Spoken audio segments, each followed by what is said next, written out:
بسم اللہ الرحمن الرحیم۔ السلام علیکم، میں ہوں محمد عثمان اور آپ دیکھ رہے ہیں پروگرام حرف راز اور یا مقبول جان کے ساتھ۔ ناظرین، پاکستان کی سیاست میں ایک بار پھر ہلچل ہے اور گزشتہ روز فیصل آباد کے اندر جو ایک طاقت کا جو مظاہرہ کیا گیا اپوزیشن کی جانب سے، آج سربراہی اجلاس کے بعد مولانا فضل الرحمان صاحب نے بھی بریفنگ دی اور یہ اعلان کیا گیا کہ 20 سے احتجاجی مظاہروں کا سلسلہ اور جو جلسوں کا سلسلہ شروع کیا جائے گا۔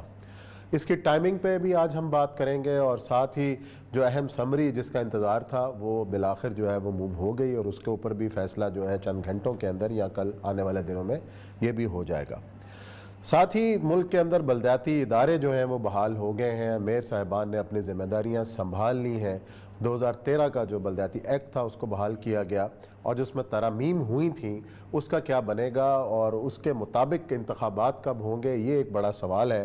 ساتھ ہی پروگرام کے اندر ذکر کریں گے امریکہ کے ایک اہم سمجھے جانے والے ایک جنرل کولن پال، جن کی آج جو ہے کرونا کے باعث جو ہے ان کا انتقال ہوا، ان کا پورے اس خطے کے اندر کردار کیا تھا، خاص طور پر جو افغانستان کے اوپر حملہ ہوا، عراق کی جنگ ہے، کولن پاول نے کس طریقے سے اس کے اندر ایکٹ کیا اور کس طریقے سے معاملے کو بلڈ کیا، اس پہ کریں گے بات۔ لیکن بڑھتے ہیں اپنے پہلے موضوع کی جانب، اور یہ سب سیاست ایک بار پھر جو ہے وہ گرم ہوتی ہوئی نظر آ رہی ہے اور جو فیصل آباد کے اندر جس قسم کی تقاریر ہوئی ہیں اس کے بعد فضل الرحمان صاحب کا بھی پریس بریفنگ جاری تھی جس میں انہوں نے ایک احتجاجی پروگرام کا پورا اعلان کیا ہے۔ پی ڈی ایم کی سیاست اور ٹائمنگ یہ کتنی امپورٹنٹ ہے، اور ایک طرف آپ دیکھ رہے ہیں کہ عمران خان صاحب کو نشانہ بنایا جا رہا ہے کہ جو ایسا لگ رہا ہے کہ شاید وہ تنہا ہو گئے ہیں، تنہا ہوئے بھی ہیں یا نہیں ہیں، کیا سرائیاں ہیں کہ جو ون پیج جس کو کہا جاتا تھا کہ ایک صفحہ ہے کہ جس کے اوپر سارے مل کر چل رہے ہیں۔ حکومت کے وزراء کی بات کی جائے وہ تو یہی کہتے ہیں کوئی چکر ہی کوئی نہیں ہے جناب، بڑے آئیڈیل تعلقات ہیں، ملاقاتیں ہوتی رہتی ہیں۔ فواد چوہدری صاحب نے بھی ابھی پریس کانفرنس کی کہ تمام معاملہ طے ہیں، کوئی ایشو نہیں ہے، آل از ویل۔ کیا واقعی آل از ویل؟ میں آج سے کچھ 1-2 سال پہلے مولانا فضل الرحمان صاحب نے مجھے ایک اپنے فنکشن جو تھا ان کا آئی ٹی کے ایکسپرٹس کا بلایا کراچی اس میں انہوں نے ایک لطیفہ سنایا تھا جو بہت زبان زد عام ہوا تھا، نکے دابا، کہ اب مسئلہ یہ ہے کہ نکے دبے سے کسی کو کوئی اختلاف نہیں، نکے سے اختلاف ہے۔ اچھا، یہ بنیادی طور پر پاکستان کی سیاست سے ہے کہ اس میں نکے سے بنیادی اختلاف ہے، اور اس نکے کے اختلاف سے آپ اندازہ کر سکتے ہیں کہ جب کبھی چاہا جاتا ہے کہ مریم نواز خاموش ہو کے بیٹھ جائے وہ خاموش ہو کے بیٹھ جاتی ہے، جب کبھی چاہا جاتا ہے کہ اس کے والد صاحب باہر چلے جائیں وہ باہر چلے جاتے ہیں، جب کبھی چاہا جاتا ہے کہ شہباز شریف صاحب خاص لائن لینگس لیں وہ ہو جاتا ہے۔ ایون مولانا فضل الرحمان بھی، باقی سارے جو ہے بڑی مزیدار لینتھ لیتے ہیں کہ فیصل آباد جلسے میں کمر کی تکلیف ہے اور آج جو ہے بائی روڈ اسلام آباد روانہ ہوتے ہیں، تو بہرحال یہ خود ہی موقع فراہم کرتے ہیں۔ ان کا فزیوتھراپسٹ بہت اچھا ہے، ہاں، وہ ایک دن میں پنڈی میں بیٹھتا ہے اور بہت اچھی دکان ہے اس کی فزیوتھراپسٹ کی، وہ ایسے ہاتھ لگاتا ہے تو کمر ٹھیک ہو جاتی ہے۔ میرا خیال ہاتھ لگانے کی بھی ضرورت نہیں، اشارے انگلی کے اشارے سے کمر ٹھیک ہو جاتی ہے۔ اچھا، اصل مسئلہ یہ نہیں ہے، اصل مسئلہ عثمان صاحب یہ ہے کہ یہ ایک ہماری پالیٹکس کے اندر ایک جسے کہتے ہیں رسہ کشی چل رہی ہے۔ جسٹس سجاد علی شاہ کے بعد سپریم کورٹ نے اپنے آپ کو اس رسہ کشی سے نکال لیا تھا۔ صحیح ہے، کیونکہ سجاد علی شاہ نے بہت بڑا نقصان پہنچایا تھا آپ کو اس سارے معاملے کے اندر، کیونکہ وہ رسہ کشی ایسی تھی کہ مجھے وہ بینچ کی کارروائی مجھے یاد اچھی طرح، جس میں جسٹس ناصر حسین تھے، جسٹس خلیل الرحمان تھے اور جسٹس ارشاد حسن خان تھے۔ یہ 3 تھے جس کے اندر آپ سوچیں کہ رات کے وقت ایک فائل جمع ہوئی تھی، افتخار چوہدری صاحب اس وقت وہاں ایک جج ہوتے تھے اور اس وقت میری عمر مینگل صاحب جو تھے چیف جسٹس تھے، اور رات رجسٹری میں سے اس کا تالا توڑ کے وہ جو تھی وہ فائل غائب کی گئی تھی اور پھر دوبارہ فائل آئی تھی، پھر وہ کیس چلا تھا جس میں سجاد علی شاہ کو اس کے اپنے ججوں نے چیف جسٹس سے ہٹا دیا تھا۔ اچھا، اس کے بعد سے انہوں نے یہ فیصلہ کر لیا کہ جو سینئر موسٹ ہے ہمارے اندر وہی ہوگا، اور اس کے اندر انہوں نے اتنی بڑی سیکریفائس کی کہ جسٹس فلک شیر جو تھے وہ سینئر تھے، لیکن قانون کے حساب سے بلوچستان کے اندر افتخار چودھری جو تھے وہ پہلے ہائی کورٹ کے جج بن گئے تھے، اس لیے فلک شیر چیف جسٹس نہیں بن سکے، افتخار چودھری 13 سال تک چیف جسٹس رہے، ٹھیک 2013 تک رہے، 7-8 سال تک رہے، بہت بڑا پیریڈ تھا ان کا۔ پاکستان کی آرمی جو ہے اس کے اندر بھی یہ طے ہو جانا چاہیے، وہ روز کے جھنجھٹ سے نکلیں، جو سینئر موسٹ ہے وہ اس کے اینلز کے حساب سے چلتا چلتا آخر وہاں پر پہنچ جائے، لیکن اب تک ہم نے بھی طے نہیں کیا۔ ہمیشہ لڑائی اس وقت ہوتی ہے کہ جب ایک پرائم منسٹر یہ سمجھنے لگتا ہے اور یہ سوچنے لگتا ہے کہ اس کے پاس ایک کتنا بڑا اختیار ہے. لیکن میرا خیال اس میں احتیاط کا پہلو رکھا گیا ہے کہ اگر آپ سینئر موسٹ اگر کو خدا نخواستہ ایسی کوئی چیزیں پائی گئی ہیں اور وہ بن جائے اور جو ملک کے لیے بات میرا خیال ایسی چیزیں وہ تو دونوں طرف ہیں. اگر وہ وزیر اعظم جو ہے کوئی ایسی چیزیں اس میں پائی جائیں اور ایک غلط آدمی کو لگا دے تو دونوں طرف ہوتا ہے. یہ چانس ہر جگہ ہوتا ہے. وہ جب ایسی چیزیں پائی جاتی ہیں تو اس کے بعد ملک کے اندر ایک میکنزم ہوتا ہے کسی بندے کو ہٹانے کا, خصوصاً اس طرح کی پوسٹ سے ہٹانے کا کوئی اتنا مشکل کام نہیں ہوتا. لیکن مسئلہ یہ تھا کہ یہ جو اختیار اس کو نہیں ختم کیا گیا. آرمی چیف تک پورے کا پورا سسٹم جو ہے وہ انگریز کے زمانے کا وہ بنا ہوا ہے. آپ کو یاد ہوگا کہ ایک زمانے میں یہ اختیار جو تھا وہ پریزیڈنٹ آف پاکستان کے پاس تھا. یہی وجہ ہے کہ نواز شریف صاحب پوری کوشش کے باوجود اپنے مرضی کا آرمی چیف نہیں لگا سکتے تھے اور غلام اسحاق خان نے جنرل وحید کاکڑ کو لگا دیا تھا. اور پھر اس کے بعد ہو گیا تھا کہ وہ نواز شریف صاحب بھی گئے تھے اور غلام اسحاق بھی گئے تھے, سب گئے تھے. یہ ایک کرائسس بلٹ اپ ہوا ہے. اب اس کرائسس میں ایک اور انسٹیٹیوشن جو ہے وہ اس وقت جسے کہتے ہیں نا ملائن ہو رہا ہے, اور وہ انسٹیٹیوشن ہے ISI کا انسٹیٹیوشن, جس کو ملائن کیا جا رہا ہے 2018 کے الیکشن کے بعد سے. صحیح. حالانکہ اس ادارے کے بارے میں پاکستان تھوڑا سا اگر ہم کھل کے بات کریں تو پاکستان کا کوئی سیاسی پارٹی کا کوئی بڑا ایسا لیڈر نہیں ہے جس نے اس ادارے کی ہوا نہ کھائی ہو, یا اس ادارے کے لڈو نہ کھائے ہوں, یا ان لڈوؤں سے اس کو مراد نہ ملی ہو, یا اس کی تویز لے کے اس کو آگے لا کر وہ مستقل تھے. لیکن پہلی دفعہ ہوا ہے کہ ایک پارٹی یا بعض دفعہ دو پارٹیاں جو تھیں انہوں نے اس ادارے سے ذرا سا ڈیفرنٹ بہیو کرنا شروع کیا, یوں کہ ان کے مخالف جو نکاح ہے نا وہ نکاح دے ابے نے نکاح غلط کرتی. اب اس وقت کرائسس یہ بنی ہوئی ہے جس کے بارے میں شاید عمران خان کو کچھ سمجھ نہیں آ رہی, اور وہ سمجھتے ہیں کہ شاید یہ صورتحال جو ہے وہ ایک آدمی کی بنیاد پہ ڈیل کرتی ہے. آپ اندازہ کریں ذوالفقار علی بھٹو نے جس وقت ضیاء الحق کو لگایا تھا تو وہ سمجھتا تھا کہ ضیاء الحق ایک انڈیویجول ہے, اچھا, اور ضیاء الحق میرے ساتھ وفاداری کرے گا اور سب کچھ کرے گا. لیکن ضیاء الحق نے اس کو پھانسی دی تھی. اس کے بعد سیکنڈ ٹائم جب ہوا تھا تو پرویز مشرف کو جب لگایا تھا تو اس کے بارے میں یہ تصور کیا تھا, ہمارے پروگرام میں انہوں نے کہا تھا ڈاکٹر قدیر خان صاحب نے کہ میں نے ان کے والد کو کہا آپ نے غلط چوائس لیا. ٹھیک, تو رقم تھی, تصور یہی تھا. اور سب سے بڑی بات یہ تھی کہ اس کے بارے میں باقاعدہ سوچا گیا تھا کہ یہ شخص نہ پنجابی ہے نہ پٹھان ہے جو زیادہ قوتی ہوتی ہے, اس لیے کچھ بھی نہیں کر سکے گا, اس کا ڈومیسائل ہی غلط ہے, بقول فقرہ بولا جاتا اس کا ڈومیسائل غلط ہے, اس کو لے آؤ. پھر مشرف کے بعد سے آگے چیزیں جو ہیں چلتی گئیں, لیکن اس سے پہلے جہانگیر کرامت اللہ. اب صورتحال یہ ہے کہ راحیل شریف ہو یا کوئی اور ہو, ہزار دفعہ کہا ہے کہ باجوہ صاحب ہوں یا راحیل شریف کو, پاکستان کی آرمی میں نہ ان کا حسب نسب دیکھا جاتا ہے, نہ ان کا خاندان دیکھا جاتا ہے, نہ ان کی زبان دیکھی جاتی ہے, نہ ان کا علاقہ دیکھا جاتا ہے, کچھ نہیں دیکھا جاتا. If he is chief, the entire army is loyal to the chief. تو یہاں آپ کو نہیں ہلنا ہے. دوسرا یہ تھا کہ ISI کے بارے میں آج اسلم بیگ صاحب کا انٹرویو ہے. نہیں, واقعی جو نوٹیفیکیشن ISPR نے جو خبر جاری کی تھی اس کے مطابق عمل شروع ہو گیا ہے. گجرانوالہ کی کمان چینج. آج اسلم بیگ صاحب کا بڑا زبردست انٹرویو ہے. اچھا, انہوں نے کہا کہ واقعی اختیار جو ہے پرائم منسٹر کا ہے. ٹھیک ہے, اور یہ اختیار صرف ایک دفعہ استعمال ہوا ہے جب میں آرمی چیف تھا. اچھا, لیکن اس کے بڑے خطرناک نتائج نکلے. شمس سلمان کلو کو لگایا تھا, اسلم بیگ صاحب نے کہا میں نے بے نظیر کو کہا خوش ہو جاؤ, اور وہ خوش نہ ہو سکی کیونکہ کلو صاحب کو بھی کچھ پتہ نہیں چلتا تھا کہ نیچے کیا ہو رہا ہے. کیونکہ دیکھیں نا پوری کی پوری ISI جو ایک DG ISI نے نہیں چلانی ہوتی بھائی. وہ جو چاغی کے اندر بیٹھا ہوا ڈیٹ کمانڈر ہے, جو خوشاب کے اندر بیٹھا ہوا ڈیٹ کمانڈر ہے, جو چمن کے اندر جس کے, وہ بہت امپورٹنٹ چیز ہے. اب اس وقت آج آپ نے پوری قوم کو نروز پہ کھڑا کر دیا. اتنی زیادہ تبصرے ہو رہے ہیں, اتنے زیادہ ٹویٹ ہو رہے ہیں جو ہونے نہیں چاہیے. اس لیے کہ اگر آپ کی ایک CIA کب تبدیل کرتا ہے, جب کبھی تبصرے ہوئے بالکل نہیں ہوئے, اور اس سے پہلے کبھی نہیں ہوئے. لیکن خان صاحب کی کیا بات ہے.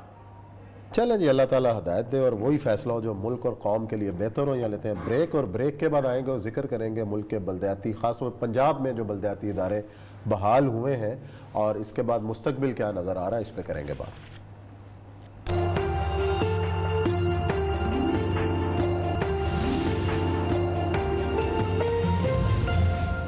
جی ناظرین, پروگرام کے میں خوش آمدید کہتے ہیں. اور آج پنجاب میں بلدیاتی ادارے کے جو سربراہان تھے انہوں نے اپنا چارج سنبھال لیا. سپریم کورٹ کے فیصلے کے بعد آخر الیکشن ہونے والے ہیں, دسمبر ان کی مدت میعاد کا خاتمہ ہے. اور یہ صاحب اس میں اس مختصر مدت میں کریں گے کیا؟ میرا خیال ہے ان کو احتجاجاً چارج نہیں لینا چاہیے تھا. لے لیا انہوں نے, بہت سارے لوگوں نے چارج نہیں لینا چاہیے. اس کی 2-3 وجوہات ہیں. پہلی بات تو یہ ہے کہ 2013 کا جو ایکٹ تھا وہ ایکٹ بنایا تھا شہباز شریف نے. ہاں جی, شہباز شریف نے جتنی طاقت پاور ہو سکتی تھی وہ بلدیاتی اداروں سے لے لی تھی. آپ خود سوچیں کہ احد چیمان جو کہ ایل ڈی اے کا چیئرمین تھا وہ میئر سے 50 گنا زیادہ پاورفل تھا. کوئی ایسی سکیم نہیں تھی کہ جو اس کے مطلب دیکھیں نا, اگر آپ نے بلدیاتی میئر بنایا لاہور میں تو اورنگٹن اس کو بنانی چاہیے, لیکن وہ کون بناتا ہے؟ ایل ڈی اے بناتا ہے. پھر یہ جو میٹرو بس بنانی تھی یہ اس کو بنانی چاہیے, وہ بناتا ہے ایل ڈی اے بناتا ہے. انڈر پاس کس کو بنانا چاہیے؟ اس کو بنانا چاہیے, وہ بناتا ہے ایل ڈی اے. تمام پاور جتنے بھی تھے اس کے پاس سوائے ایون یہ کہ صفائی جو کہ بنیادی ذمہ داری تھی وہ بھی کمپنی کے پاس چلی گئی تھی, ٹرکش کمپنی تھی وہ چلاتی تھی. ٹھیک, پانی واسا کے پاس چلا گیا تھا. تو اس مبشر صاحب ہمارے دوست ہیں بڑے, انہوں نے کیا کرنا تھا, کرنل صاحب نے کیا کرنا تھا, اپنی مجھے کو تو مجھے بڑی بڑی. لیکن ایک چیز ہوتی کریں یا نہ کریں, لاہور کم از کم صاف ستھرا ضرور تھا. وہ ٹھیک ہے, قدر مچا ہے اس کا مطلب یہ ہے کہ اس کا تعلق بلدیاتی ادارے سے نہیں تھا. نہیں, اور یہ سب بہت ہوتا ہے کہ آپ کا جو منتخب نمائندہ ہے آپ اس کا دروازہ کھٹکھٹا سکتے ہیں اور کچھ نہیں پلے سے صفائی کرا دیتا ہے. پلے سے نہیں, وہ کام ٹرکش کمپنی کر رہی تھی, انہوں نے اس کو اٹھا کے اپنے طور پہ کرنے کی کوشش کی. یہ تو ان کی بیوقوفی ہے نا. وہ بیسیکلی وزیر اعلیٰ شہباز شریف ورسز وزیر اعلیٰ بزدار کا مقابلہ ہے. لوکل باڈیز کا کوئی اس کا کام نہیں. لوکل باڈیز میں انہوں نے 2019 میں ایک ایکٹ لے کے آئے, اس کے خلاف لوگ چلے گئے سپریم کورٹ. اب وہ ایکٹ میں ایک کمال کی بات ہے, اب پتہ نہیں کون ان کو پی ٹی آئی کو عقل دیتا ہے اور عقل سلیم دیتا ہے کہ ایک قانون ہوتا ہے جو کہ پوری آنے والی کئی سالوں کے لیے بنایا جاتا ہے. اس کا ایک تھا سیکشن 3(1). ٹھیک ہے, سیکشن 3(1) کہتا ہے all local governments constituted or continued under PLGA 2013 are hereby dissolved. اب یہ ایک ایڈمنسٹریٹو آرڈر ہے جس کو آپ نے لیگل سینٹیٹی دے دی, قانون کے اندر ڈال دیا. یہ بالکل ایسے ہے کہ آئین کے اندر آپ کہیں کہ 2018 میں بننے والی اسمبلیاں ٹوٹ گئیں, جو کہ آئین کے اندر اس کی ضرورت نہیں ہے. کوئی طریقہ کار ہوتا ہے کہ کون توڑے گا یہ. اچھا, اس کے بعد جو تھا آگے پھر انہوں نے اپنے لیے, ہر بندہ جو ہے نا اپنی قبر خود کھودتا ہے. عمران خان صاحب کے انہوں نے بھی اپنی قبر خود کھودی. سیکشن 2 میں لکھا as soon as may be but not later than 1 year of the commencement of this act the government shall constitute succeeding local governments under section 15 of this act. کہ ایک سال جب پورا ہو جائے گا تو ہم جو ہے اس کے الیکشن اس کے اندر اندر کروا لیں گے, not more than that. یہ انہوں نے انہوں نے سمجھا تھا ایک سال کے اندر عمران خان کی پاپولیرٹی جو ہے وہ اسکائی راکٹنگ چلی جائے گی اور ہم جناب ہر الیکشن جیت جائیں گے. ٹھیک, اپنی طرف سے یہی تھا. اس کے اوپر لوگ چلے گئے سپریم کورٹ کے اندر. اب سپریم کورٹ نے اس نے کہا کہ یہ جو تم لوگوں نے سیکشن 3(1) لگایا ہے یہ تو 58(2) بھی ہے. اچھا, یعنی بغیر کسی وجہ کے آپ کہتے ہیں اسٹینڈ ڈیزالو, یا تو کوئی وجہ بتاؤ, کوئی ریزن بتاؤ, یا کوئی طریقہ کار بتاؤ. یعنی ایک ہی دفعہ پہ آپ اس کو ڈیزالو کرنے کے لیے پورے ایکٹ کو اسمبلی میں پاس کراتے ہو. یہ تو انہوں نے ایک تو اس کو سسپینڈ کر دیا, اس سیکشن کو. صحیح. جب یہ سیکشن سسپینڈ ہوا تو اس کے ساتھ ہی وہ بحال ہو گئی اور ساتھ ہی انہوں نے کہا کہ ہمارے فیصلے کے مطابق اب کراؤ الیکشن. اب انہوں نے جو گئے ہوئے ریویو اپیل, سپریم کورٹ کا فیصلہ تھا, اب سپریم کورٹ میں ریویو ہوتی ہے. اب یہ جو آرڈر کیا ہے وہ پورا مینگنیاں ڈال کے دودھ ڈال دیا ہے. اب میں آرڈر پڑھتا ہوں, اس کے بعد آپ دیکھیں. Order 25/3/2021 of the August Supreme Court of Pakistan and detailed judgment announced in the month of July 2021, notification number flan and notification of the Constitutional Local Government under Punjab Public Government Act 2019 dated flan are hereby withdrawn with immediate effect. آگے سنیں سر. ہاں جی.